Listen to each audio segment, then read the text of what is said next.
Welcome to ITV. ముందుగా headlines చూద్దాం. తెలంగాణ భవిష్యత్తు మార్చే కొత్త పార్టీపై కవిత ప్రకటన. ఈ నెల 25న కొత్త రాజకీయ శక్తి రానుందని కవిత వెల్లడి. ప్రశ్నిస్తాం, పోరాడతాం నినాదంతో ముందుకు కవిత. తెలంగాణ రాజకీయాల్లో కొత్త సమీకరణాలకు నాంది.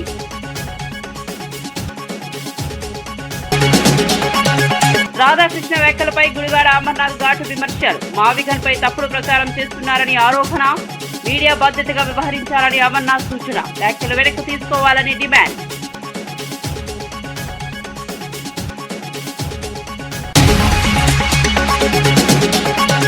మెట్రోలో సామాన్యుడిగా ప్రయాణించిన మంత్రి జూపల్లి. ప్రోటోకాల్ పక్కన పెట్టి క్యూలో నిలబడి టికెట్ కొనుగోలు. ప్రయాణికులతో కలిసి రద్దీలో నిలబడి ప్రయాణం. మంత్రి సరళపై ప్రశంసలు వెల్లువెత్తిన ఘటన.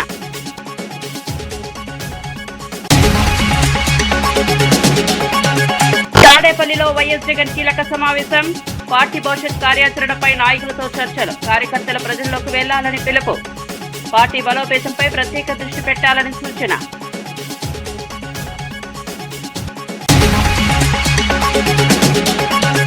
ట్రంప్ వ్యాఖ్యలపై ఓవైసీ తీవ్ర ఖండన. ఇరాన్పై వ్యాఖ్యలు ఉద్రిక్తతకు దారితీస్తాయని హెచ్చరిక. యుద్ధం వల్ల సాధారణ ప్రజలే నష్టపోతారని వ్యాఖ్య. శాంతి చర్చలు కొనసాగించాలని ఓవైసీ సూచన.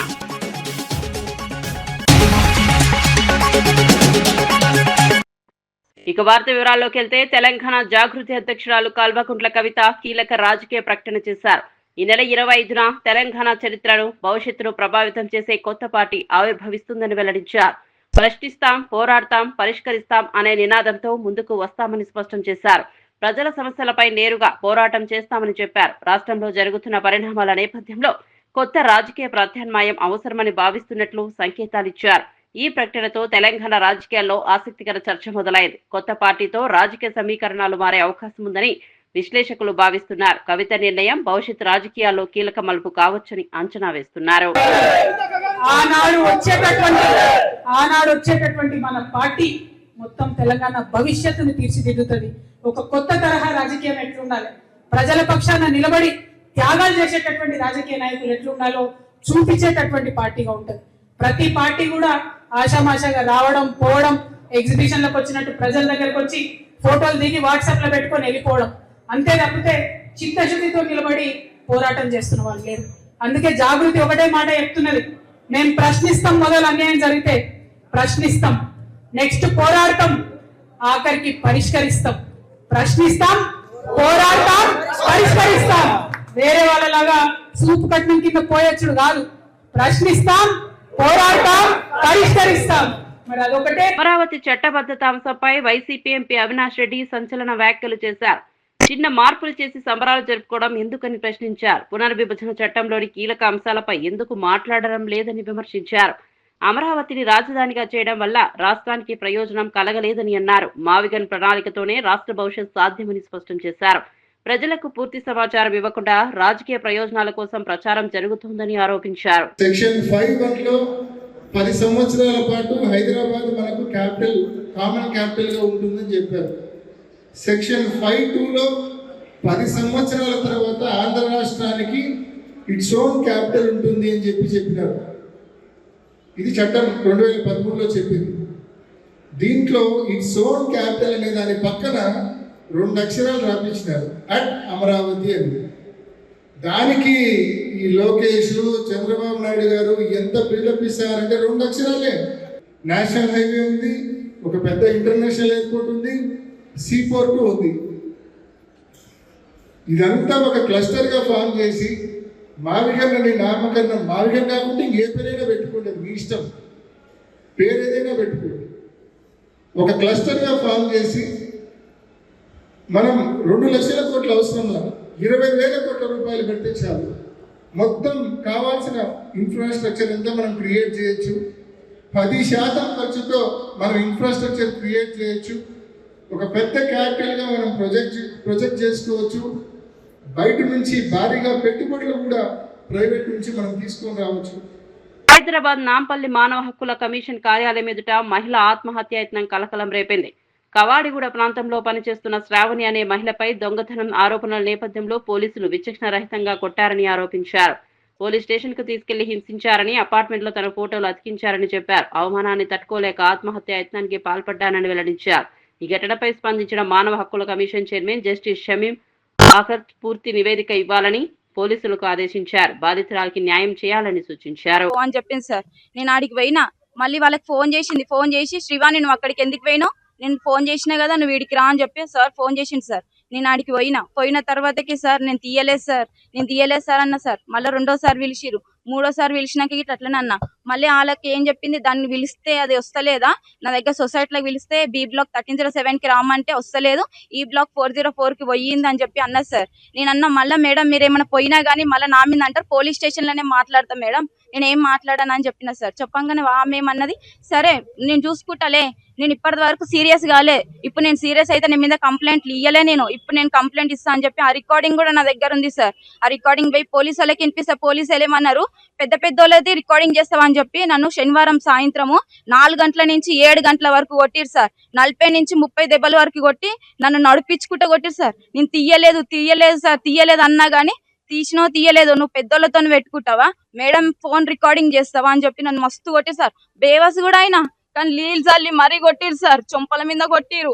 ఒక 2 కానిస్టేబుల్, ఒక మేడం శ్రీవాణి అని ఉంటది, ఆమె నా కాళ్ళ మీద నిలబడ్డది, ఇంకొక ఆమె నన్ను బెల్టులు తీసుకొని కాలు కట్టేసి కొట్టిరు సార్. ఈ దెబ్బలకి నేను ఏగలేకపోతున్నా, నాకు ఊరేసేసానంటే నెక్స్ట్ అదే చేస్తేనే నేను చూడు నువ్వు నీ బతికెంత నువ్వెంత అని చెప్పి నన్ను కొట్టుకుంటా గలంజే అనుకుంటా తిట్టుకుంటా మరి నన్ను కొట్టింది సార్. నేను ఇప్పటి వరకు నేను ఏం తప్పు చేయలే అని చెప్పి నా నెక్లెస్ ట్రైలో కూడా పోయి సార్ మొత్తం మాకు చెక్కింగ్ ఉంటుంది సార్, మిషన్లు ఉంటాయి సార్. 5 ఏళ్ళు అయితే నేను పనిచేసి ఇప్పటి వరకు ఇట్లా వాళ్ళ దగ్గర లేదు. సొసైటీలో మొత్తం నిన్న నా ఫోటో పెట్టి సొసైటీలో మొత్తం ఈ అమ్మాయి దొంగతనం చేసిందని చెప్పి మొత్తం సొసైటీలో మొత్తం రాకుండానే చేసింది సార్. నేను ఈ పని ఆ పని చేసుకొని బతుకుతాం సార్. ఆ లోపల ఆ మొక్క దాంట్లోకే పోవాలా, వేరే దగ్గర రావద్దని చెప్పి ముగ్గురిని అట్లనే చేసింది సార్. వాళ్ళ రికార్డింగ్ కూడా నా దగ్గరనే సార్. నన్నే కాదు రాణి అన్నటామెని, మధుర అన్నటామెని, ఇంకొక ఆమెను కూడా అట్లనే చేసింది సార్. నెక్స్ట్ కూడా నేను అట్లనే వస్తున్నా లోపలికి అని చెప్పి నన్ను కూడా లోపల రాకుండానే చేసింది సార్. ఆమె 1307 Indra madam sir, B block Indra madam. వాళ్ళు ఏం జాబ్ చేస్తారో ఏమో తెలియదు సార్. వాళ్ళ ఇంట్లో పని చేస్తే నన్ను 5 ఏళ్ళ నుంచి చేస్తున్నా సార్ వాళ్ళ ఇంట్లో.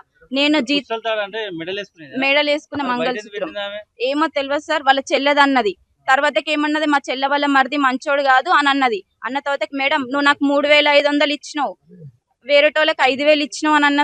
జీతం విషయంలోనే కొట్లానే సార్, వేరేటోళ్ళకి 5000 ఇచ్చింది. ఏ కొత్త అమ్మాయి వస్తే వాళ్ళని పెట్టుకుంటది, వేరేటోళ్ళని తీసేస్తుంది సార్. ఆమె మాకు సొసైటీలో బుక్ ఉంటది, వాళ్ళు జీతం ఇచ్చింది కూడా మేము కింద సొసైటీలకు చెప్పాలి సార్. వాళ్ళకి చెప్పి మేము చెకింగ్ ఉంటది, వాళ్ళకి ఎంత జీతం ఇచ్చిందో మాకు పేపర్ మీద మెన్షన్ ఉంటది. మళ్ళీ శ్రీవాణికి ఇంత ఇచ్చిరా అంటది. మా దగ్గర పైసలు ఉన్నా గానీ వాళ్ళ దగ్గర పోయి చూపించి చెకింగ్ చేయించుకొని అవుట్ చేయించుకొని మేము బయటికి పోవాలి సార్. ఇప్పటిదాకా నా దాంట్లో లోపల దొంగ పేరే లేదు. ఈమె నా పేరు రాసి సొసైటీలో మొత్తం నా ఫోటో చూపించి ఈమె దొంగ మీ దగ్గర కూడా పోతే కూడా రాసేసేయండి అని చెప్పి వచ్చిన సార్. నాతో పాటు చాలా మంది కూడా పనిచేసేవాళ్ళు ఉన్నారు సార్. ఇప్పుడు నేను కిరోసిన్ పోసుకున్న స్థితికి వచ్చినంటే చాలా మంది కూడా అట్లనే అవ్వచ్చు కదా సార్. లేదు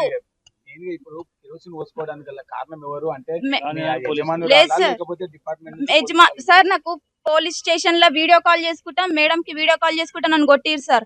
లంజే గింజ అనుకుంటా మేడం కి ఫోన్ చేసుకుంటా వీడియో కాల్ చేసుకుంటా కూడా నన్ను కొట్టిరు. దాని లోపట్నే కూర్చోబెట్టారు. ఎన్ని గలీజ్ మాటలు అన్నారు తెలుసా సార్. నన్ను మస్తు హింస ఇచ్చారు సార్. సార్ నేను ఆమె దగ్గర చెయ్యలేదు, ఆమె వస్తువు నాకు తెలియదు, ఆమె ఎన్ని గ్రాములు ఉందో ఇప్పటి వరకు నాకు పోలీసు వాళ్ళు చెప్పలేదు. ఉట్టి పుస్తలు తాడే అన్నారు.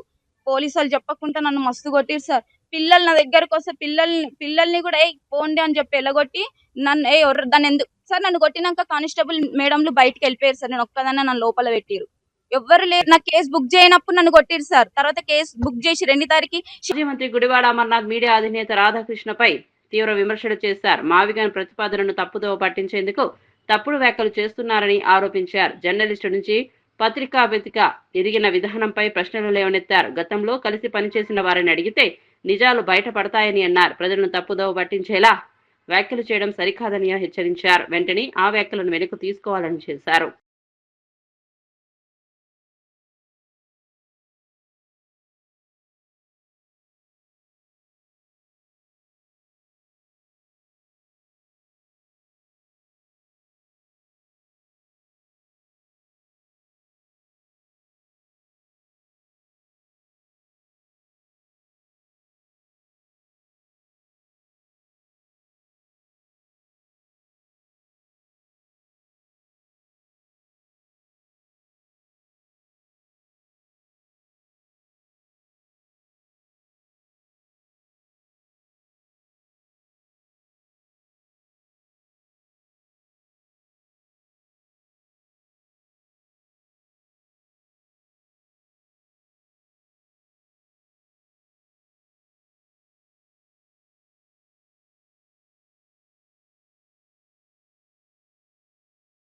తాడేపల్లిలో వైసీపీ అధినేత వైఎస్ జగన్ పార్టీ నాయకులతో కీలక సమావేశం నిర్వహించారు. పశ్చిమ గోదావరి జిల్లా తాడేపల్లిగూడెం నియోజకవర్గానికి చెందిన మాజీ ప్రజాప్రతినిధులు, నాయకులు, కార్యకర్తలు ఈ సమావేశానికి హాజరయ్యారు.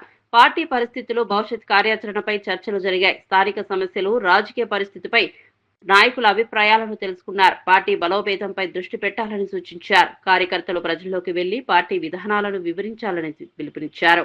రాబోయే రాజకీయ పరిస్థితులను దృష్టిలో ఉంచుకుని వ్యూహాలు సిద్ధం చేయాలని సూచించారు. నేను ఇదే రాధాకృష్ణకి చెప్తా ఉండా, నువ్వు అన్న మాటలు రేపొద్దున మా ప్రభుత్వం వచ్చినాక నిన్ను తిప్పని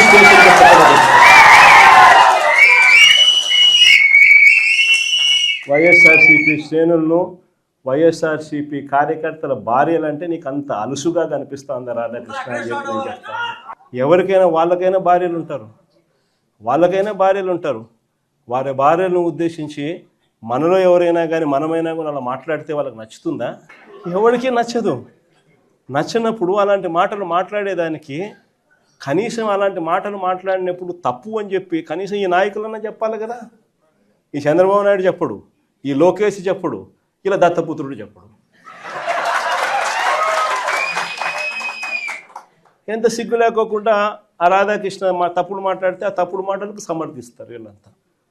ఈ స్థాయికి రాజకీయాలు దిగజారిపోతే రేపొద్దున ఈరోజు సోషల్ మీడియాలో ఎప్పుడెప్పుడో కమెంట్లు పెట్టినవి అన్నీ తీసుకొని వచ్చి పిల్లలందరినీ తీసుకొని వచ్చి స్టేషన్ల చుట్టూ తిప్పుతున్నారు, జైళ్ళల్లో పెడతా ఉన్నారు, కోట్ల చుట్టూ తిప్పుతూ ఉన్నారు, కొడుతున్నారు. ఇదే రేపొద్దున ఆంధ్రజ్యోతి రాధాకృష్ణ కూడా రేపొద్దున ఇదే జరుగుతుందని ఖచ్చితంగా చెప్తా ఉన్నాను.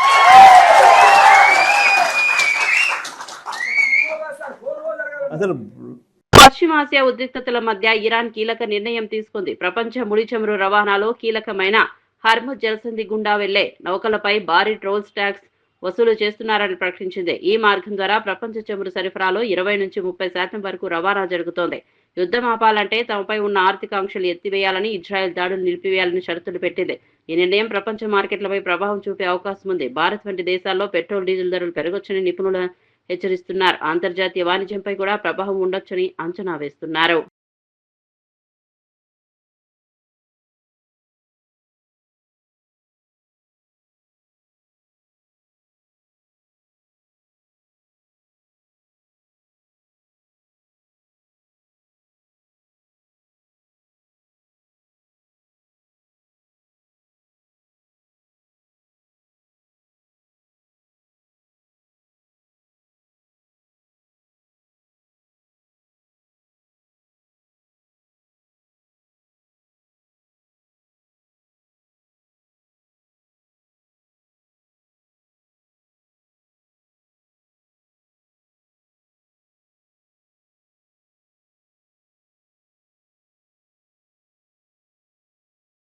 స్టార్ అల్లు అర్జున్ పుట్టినరోజు సందర్భంగా హైదరాబాద్ లో అభిమానులు ఘనంగా వేడుకలు నిర్వహించారు. ఆర్టీసీ క్రాస్ రోడ్ లోని సంధ్యా థియేటర్ వద్ద భారీగా అభిమానులు చేరుకున్నారు. పెద్ద కేక్ కట్ చేసి తమ అభిమానాన్ని చాటుకున్నారు. బన్నీ బర్త్డే స్పెషల్ గా రేసుగుర్రం సినిమాను ప్రదర్శించగా అభిమానులు భారీగా హాజరయ్యారు. థియేటర్ వద్ద పండుగ వాతావరణం నెలకొంది. తమ అభిమాన హీరో మరిన్ని విజయాలు సాధించాలని కోరుకున్నారు. అభిమానుల ఉత్సాహం సోషల్ మీడియాలో కూడా వైరల్ గా మారింది. Many more happy returns of the day, icon star, our stylish star. Love you. Allu Arjun, youth icon. Chukenga right, Sala. Happy birthday, icon star. It's the birthday of icon star. You came to watch the movie. Race Guram re-release Sandhya posters unta baagundedi. Happy birthday, Allu Arjun. I love you. Icon star. Jai Bandhu. Happy birthday icon star, మీ long life కి మేము కోరుకుంటున్నాం. So many years, movie was making Race Gurram. Lovely movie, lovely experience. Thanks a lot. Thank you. Arjun's birthday we came to Race Guram movie when it was released in 2018. The same movie we saw it now and it was very beautiful. On the occasion of Allu Arjun birthday we came. Only one thing we have to say, happy birthday Allu Arjun sir. Icon Allu Arjun birthday. First of all, I am wishing my Allu Arjun birthday today. Happy, wish you many more happiness of the day. मैं अल्लू अर्जुन का बड़ा fan हूँ. I am the direct fan of the Allu Arjun. ऐसे आप बहुत कुछ movies निकालना. तुम्हारा हेयर स्टाइल के लिए पूरा वर्ल्ड पूरा फेमस है and your dressing is so excellent. You are the star of the trending. భారత రిజర్వ్ బ్యాంక్ ద్రవ్య పరపతి సమీక్షలో కీలక నిర్ణయం తీసుకుంది. రిపో రేటును 5.25% యథావిధంగా కొనసాగుతున్నట్లు గవర్నర్ సంజయ్ మల్హోత్రా ప్రకటించారు. భౌగోళిక రాజకీయ ఉద్రిక్తతలు, ఇంధన ధరల పెరుగుదల వంటి సవాళ్లు ఉన్నప్పటికీ ద్రవ్యోల్బణాన్ని నియంత్రించేందుకు ఈ నిర్ణయం తీసుకున్నట్లు తెలిపారు. ఈ నిర్ణయంతో బ్యాంక్ లోన్లపై ఈఎంఐలు పెరగకుండా సామాన్యులకు ఉపశమనం లభించింది. ఆర్థిక వ్యవస్థను స్థిరంగా ఉంచడమే లక్ష్యమని ఆర్బీఐ పేర్కొంది. I shall now briefly state the rationale for these decisions of the MPC. The MPC noted that since the last policy meeting, geopolitical uncertainties have heightened significantly. Headline inflation remains contained and below the target. However, upside risks to the inflation outlook driven by increased energy prices, pressures and probable weather disturbances affecting food prices have increased. Core inflation pressures remain muted, although supply chain dislocations and the risk of second round effects render the future inflation trajectory uncertain. The MPC further noted that high frequency indicators till February of this year suggest the continuation of strong momentum in economic activity. Growth impulses continue to be supported by robust private consumption and investment demand. However, the West Asia conflict is likely to impede this growth. Higher input costs associated with increase in energy prices and international freight and insurance costs, along with supply chain disruptions that could constrain availability of key inputs for downstream sectors, would impair growth. Telangana మంత్రి జూపల్లి కృష్ణారావు సాధారణ ప్రయాణికుల్లా మెట్రోలో ప్రయాణించి ఆకట్టుకున్నారు. Erram Manzil station నుంచి మియాపూర్ వరకు ప్రయాణించిన ఆయన స్వయంగా క్యూలో నిలబడి టికెట్ కొనుగోలు చేశారు. ఎలాంటి ప్రోటోకాల్ లేకుండా సాధారణంగా ప్రయాణించడం ప్రజల్లో చర్చనీయాంశమైంది. రద్దీ మధ్య ప్రయాణికులతో కలిసి నిలబడి ప్రయాణించారు. మెట్రో సౌకర్యాలపై ప్రయాణికులను అడిగి తెలుసుకున్నారు. సమయాన్ని ఆదా చేసేందుకు మెట్రో ఉత్తమ మార్గం అని పేర్కొన్నారు. ఈ ఘటనతో మంత్రి సరళతపై ప్రశంసలు వెల్లువెత్తుతున్నాయి.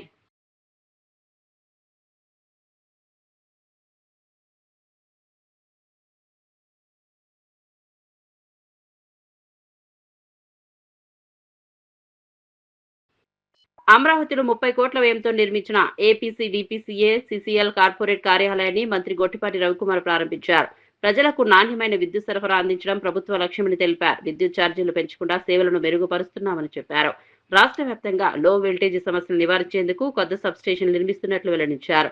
రికార్డు స్థాయిలో విద్యుత్ ఉత్పత్తి జరుగుతోందని పేర్కొన్నారు. భవిష్యత్తులో విద్యుత్ రంగంలో మరిన్ని అభివృద్ధి కార్యక్రమాలు చేపడతామని తెలిపారు.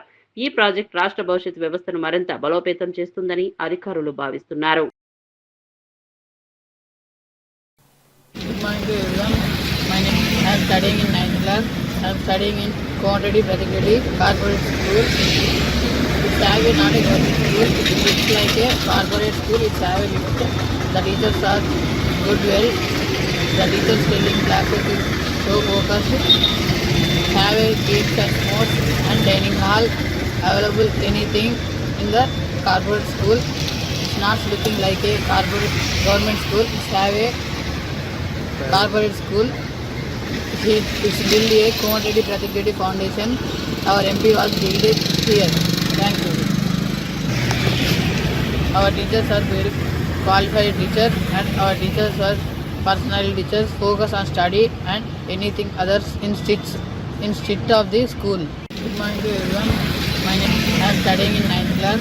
I am studying in Contadi Pratigadi Corporate School. It's have a not a government school. It's like a corporate school. It's have a limit. The teachers are good well. The teachers telling classes is so focused. Have a games and sports and dining hall available anything in the corporate. Hyderabad ఎర్రగడ్డ ప్రభుత్వ మానసిక ఆసుపత్రిలో నూతన భవనం, medical students hostels ప్రారంభమయ్యాయి.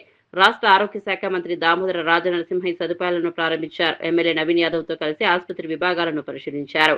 Hostel గదులు, dining hall, emergency ward, observation యూనిట్లను ఆయన తనిఖీ చేశారు. విద్యార్థుల సమస్యలు తెలుసుకుని అవసరమైన సూచనలు ఇచ్చారు. ఈ విస్తరణతో రోగులకు మెరుగైన వైద్య సేవలు అందనున్నాయి. వైద్య విద్యార్థులకు కూడా సౌకర్యాలు పెరిగాయి. ప్రభుత్వ ఆసుపత్రుల్లో సేవలను మరింత మెరుగుపరచడమే లక్ష్యమని మంత్రి తెలిపారు.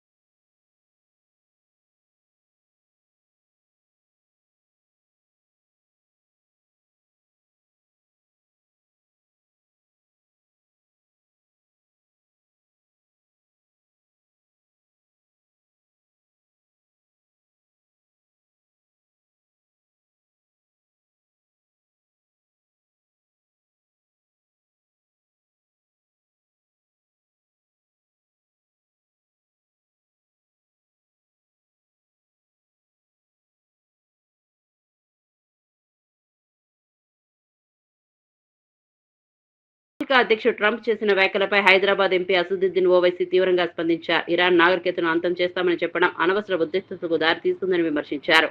కాల్పుల విరమణపై మాట్లాడడం మంచిదనని, కానీ ఇప్పటికే జరిగిన నష్టానికి బాధ్యత ఎవరు తీసుకుంటారని ప్రశ్నించారు.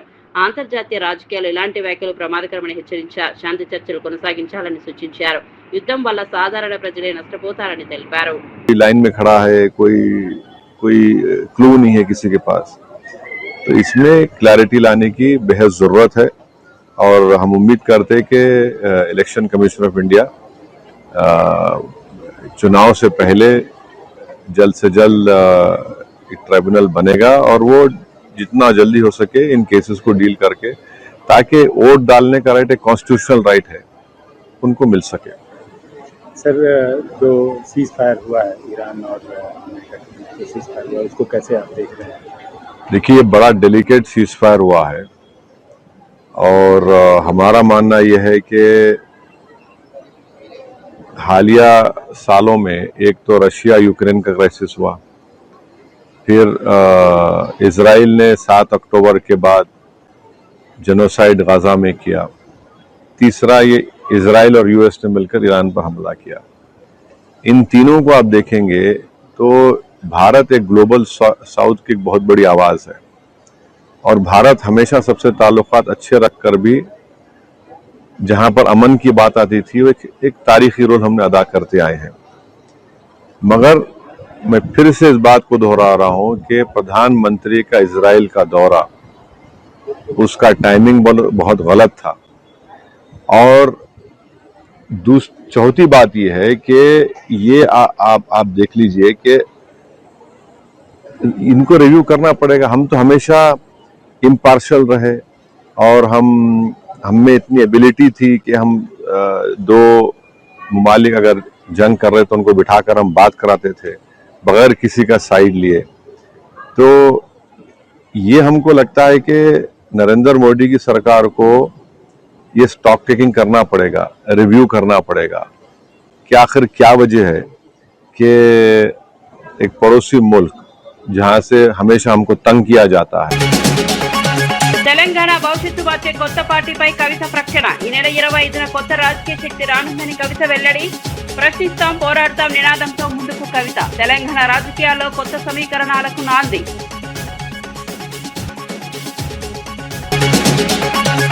రాధాకృష్ణ వ్యాఖ్యలపై గుడివాడ అమర్నాథ్ ఘాటు విమర్శలు. మావిగన్ పై తప్పుడు ప్రచారం చేస్తున్నారని ఆరోపణ. మీడియా బాధ్యతగా వ్యవహరించాలని అమర్నాథ్ సూచన. వ్యాఖ్యలు వెనక్కి తీసుకోవాలని డిమాండ్.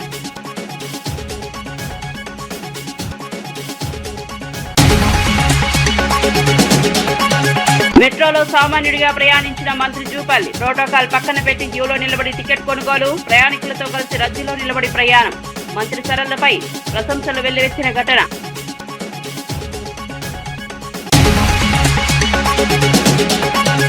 తాడేపల్లిలో వైఎస్ జగన్ కీలక సమావేశం. పార్టీ భవిష్యత్ కార్యాచరణపై నాయకులతో చర్చలు. కార్యకర్తల ప్రజల్లోకి వెళ్లాలని పిలుపు. పార్టీ బలోపేతంపై ప్రత్యేక దృష్టి పెట్టాలని సూచన.